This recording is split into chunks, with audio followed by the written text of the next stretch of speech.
Oh, Peter, this is Sylvester.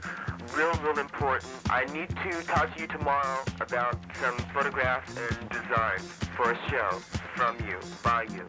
I'll call you tomorrow during the day, and I hope you're at home. Bye. Anita Bryant is crusading to repeal a new Dade County law. Freedom of sexual expression is as much an issue of the gay movement as... Mayor Moscone and Supervisor Harvey Milk have been shot and killed.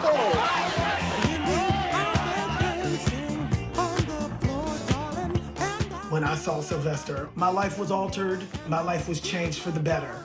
As a black, queer, gay man, any glimmer of seeing one's self reflected back at them through our culture changes lives.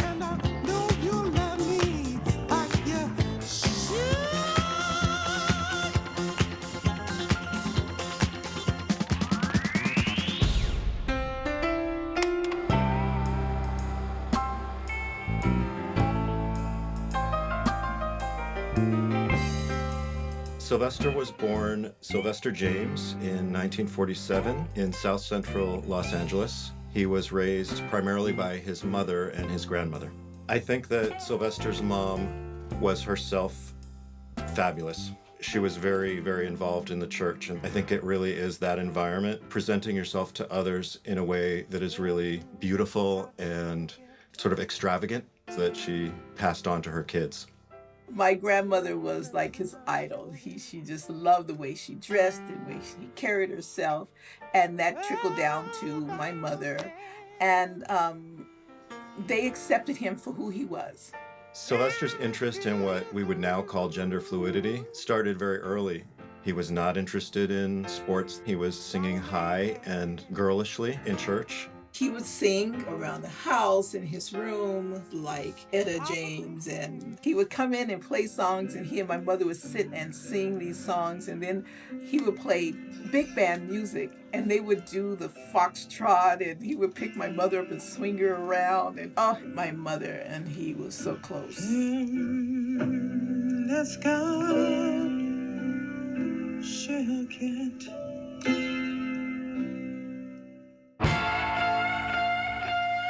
Sylvester moved to San Francisco because he felt like he could really be himself. You know, the Castro district was a place where most of your gays and lesbians lived, and he felt more at home there. Of course, back then, a lot of that was not accepted, but he didn't care. He said, you be you no matter what. I'm going to be me. They either like me or they don't. I was sitting at a piano on stage at the Palace Theater and just noodling away, and Sylvester came and sat next to me and had a lot of jewelry on, clickety-clack bracelets. I didn't know that he was a guy. We just had this rapport. I had a 1938 Buick, so he would sit in the back wearing a fur chubby and wave out the window to guys in the Castro. Come here, honey. What's your name?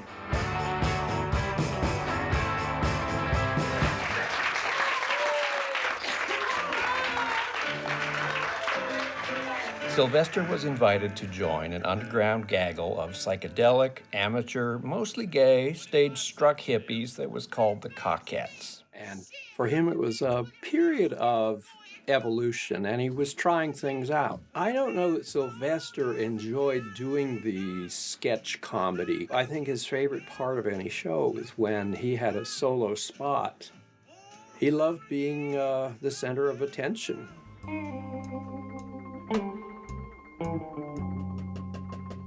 Sylvester definitely wanted to be a separate act from the Cockettes by that time in 1971 when he formed his hot band. When I saw Sylvester for the first time, I just thought it was amazing. I had never seen any kind of artist like that before. I was going to see Billy Preston at the Berkeley Community Theater. The opening act was Sylvester. I think I stood through his whole show because I'm saying to myself, who the hell is this guy? And where did he come from? I had never seen anything like him before, not knowing that a few years later I would go and audition for him. That was a surprise. Martha sang about 4 lines, and I looked up at Sylvester and he looked at me, and we just looked at each other like, who in the hell is that? That's how impressed we were by Martha Wash. When Sylvester found Martha Wash and Izora Rhodes, it was as if he had found the home that would allow him to be free again, partly because he was returning to church. These were church singers. They were on either side of him, giving him the freedom to just be up front and free. It was the sound that he knew from childhood, brought into a queer environment. It was like it all fell into place. Now this is Sylvester on now? This is Sylvester right now. A certain beat, a certain pulsating rhythm. Oh yeah, man, it just gets people moving, you know, get them really cooking.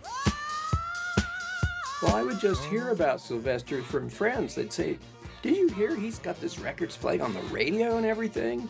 Sylvester and I were just, all we were trying to do is get on the radio. Because to get on the radio was to work. Dance Disco Heat was always my favorite. That's a whole nother thing. Mighty Real was his biggest hit.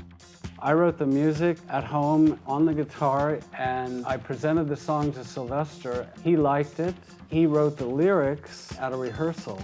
Patrick Kelly had gotten a hold of a rehearsal tape, and he layered all his synthesizer layers into it. Sylvester went down and heard the demo and immediately said, I want that on my record.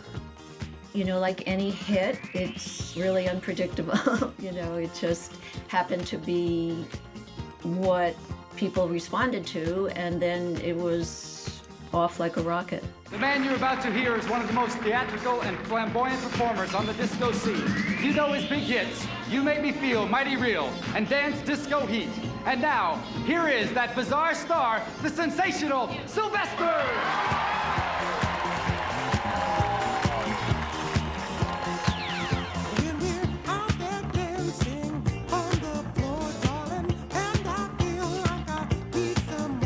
It was a surprise to everybody, but a happy surprise. That song took us all over the world. We were able to do more TV shows. I had always been a Merv Griffin fan. Well, you're in for a big musical surprise. It is thought to be true that people from the Big Apple have seen it all, but I guarantee that my next guest will wake up New York. Sit back, get ready for the disco sounds live on our stage of Sylvester and his tons of fun. I remember when I first saw Sylvester performing on TV, I just sat there quietly and cried while everyone else was in the background screaming, and they couldn't believe that here he was. It was very exciting, very emotional, and immediately after that I called him up, you know. So you did it. I can't believe you. You did it. And then he told me there's much more to come. He crossed over. He was a gender fluid black man in mainstream music. That hasn't happened since. There have been a lot of us who have tried, and I've been trying for 30 years. Nobody did it like Sylvester.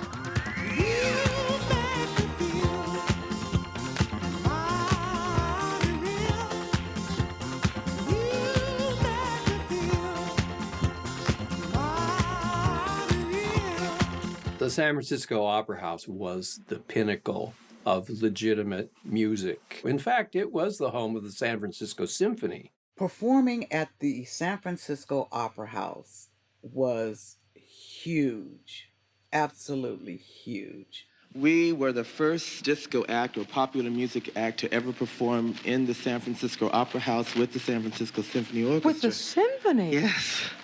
The first time. Yikes. All kinds of people, all types of people came to this show. They came in tuxes, ball gowns, and anything else in between. The symphony players are really straight. Hip. Straight. Oh, I see. Well, I mean, you know, you know how classical musicians are. It was in the contract that he could not use glitter because it got stuck in the cracks of the floor. So what did he do? So what I did to make them loosen up a little bit, just before the curtain, I saved this just before the curtain went up, and I ran around backstage and I threw pounds of glitter all on their hair, all on their instruments, all over everything. They must have loved that. They did love it. They played great. Midway through the Opera House show, Harry Britt, representing the city, gave Sylvester, in front of everybody, the keys to the city and declared it Sylvester Day. It was not just a musical event, it was kind of a socio-cultural event, and also like recovery for San Francisco from a number of traumas that San Francisco had been suffering from. So the Jonestown Massacre and the assassinations of Harvey Milk and George Moscone. And of course, Harvey Milk had been a supporter of Sylvester. It was the year of a lot of anti-gay legislation that people were pushing through. It was a very, very ugly and traumatic time. When Sylvester played the Opera House, really just after that trauma, he brought people together and reminded them that we are happy with who we are. We celebrate who we are. He got people singing Mighty Real all together in one room, slowed down like a hymn. You know, there was something so healing about that moment.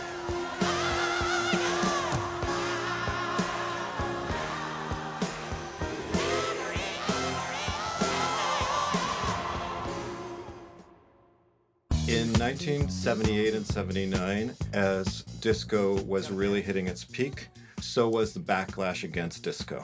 Then it became very frowned upon. You know, this whole idea.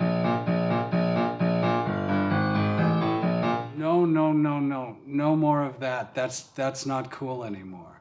And it really came to a head in Disco Demolition Night in Comiskey Park in Chicago, when a radio DJ pulled together a bunch of disco albums and literally blew them up.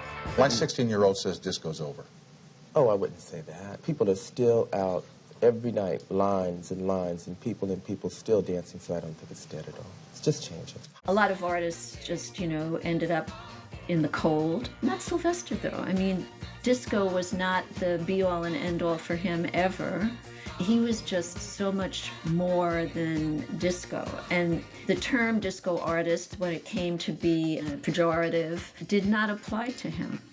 Sylvester was always ahead of us. He did things like talked about being married to a man. This is before gay marriage was a thought. He responded to Joan Rivers saying that he was this drag queen by saying, "But I'm not a drag queen, I'm Sylvester." He wasn't saying there's something wrong with being a drag queen. He was saying that's not how gender works. It was gender fluidity and non-binary gender before we were really there.